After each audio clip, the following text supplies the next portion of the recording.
Assalamualaikum warahmatullahi wabarakatuh. Perkenalkan, nama saya Gina Quratul Aini dengan NIM 220806500040 dari kelas DKVB. Nah, pada kesempatan kali ini saya akan merangkum kembali pembahasan pada pertemuan kedua yang telah dipaparkan oleh Pak Dian Cahyadi mengenai sejarah metodologi desain. Nah, jadi pada awalnya desain merupakan kegiatan yang tidak dapat diajarkan pada masa itu dan lebih banyak bergantung pada pengalaman, intuisi, dan naluri.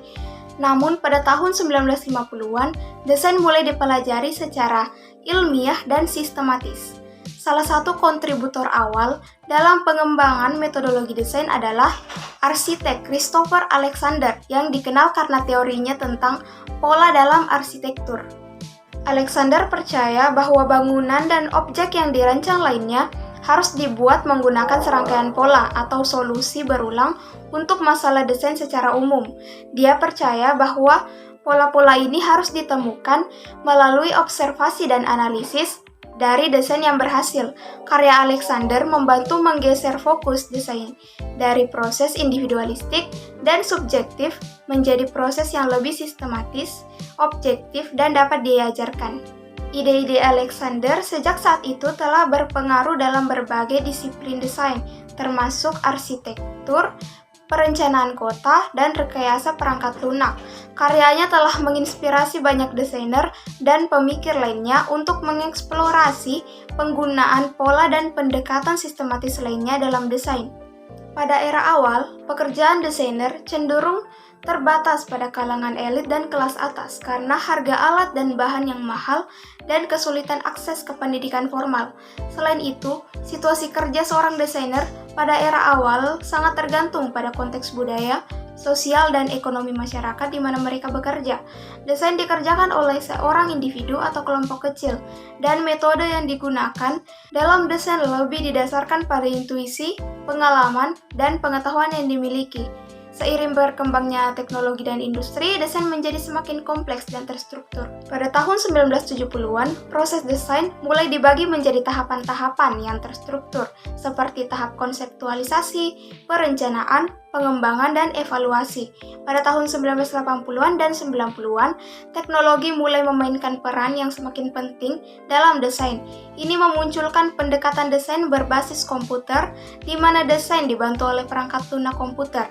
Pada tahun 2000-an, konsep desain responsif mulai berkembang, di mana desain harus mampu menyesuaikan dengan perubahan lingkungan dan kebutuhan pengguna.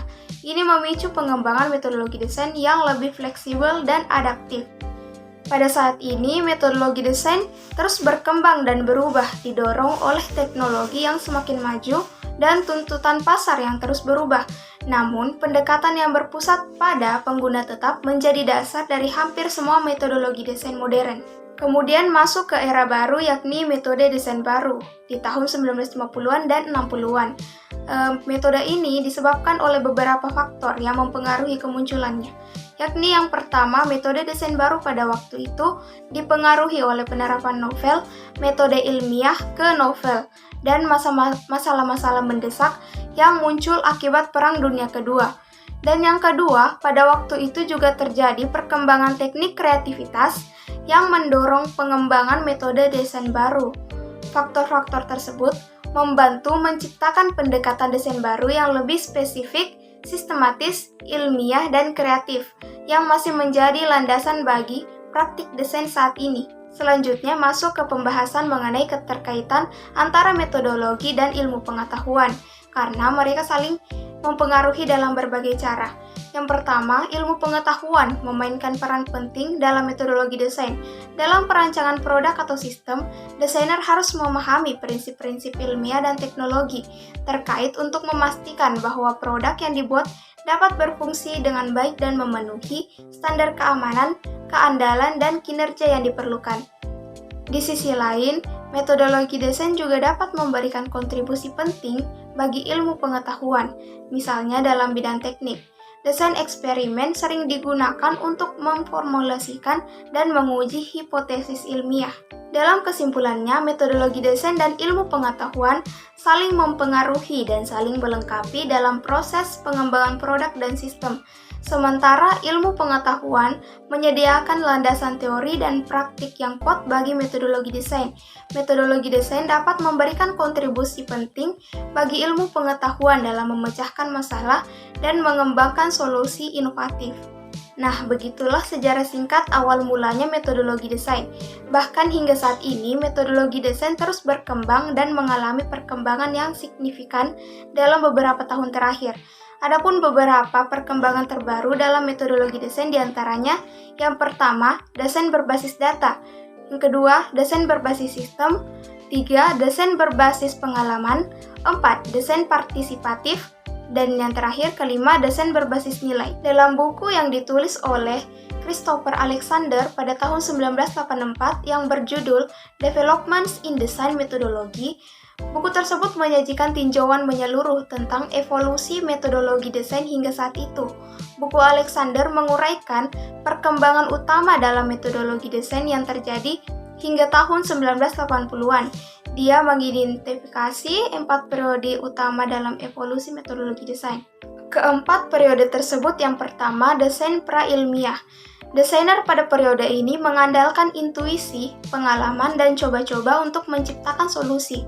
Yang kedua, desain ilmiah. Pada periode ini dimulai pada akhir abad 19 ketika para desainer mulai menerapkan prinsip-prinsip ilmiah pada proses desain. Yang ketiga, desain sistematis. Periode ini dimulai pada pertengahan abad ke-20 ketika para desainer mulai menggunakan pendekatan yang lebih sistematis dalam proses desain. Desainer pada periode ini mengembangkan metode sistematis untuk pemecahan masalah dan pengambilan keputusan, seperti metode desain, pohon keputusan, dan diagram alur. Yang keempat, meta-desain.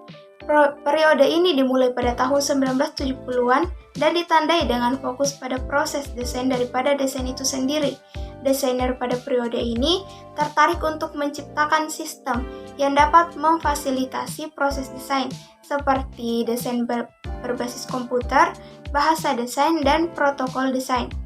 Dari lintasan waktu ini dapat dilihat bahwa metodologi desain telah berkembang dari pendekatan ilmiah hingga pengalaman pengguna menjadi fokus utama dalam desain. Perkembangan ini juga didukung oleh teknologi dan metodologi baru, seperti pengumpulan dan analisis data, pemecahan masalah secara kreatif, dan pemikiran berbasis sistem. Sekian dari saya. Assalamualaikum warahmatullahi wabarakatuh.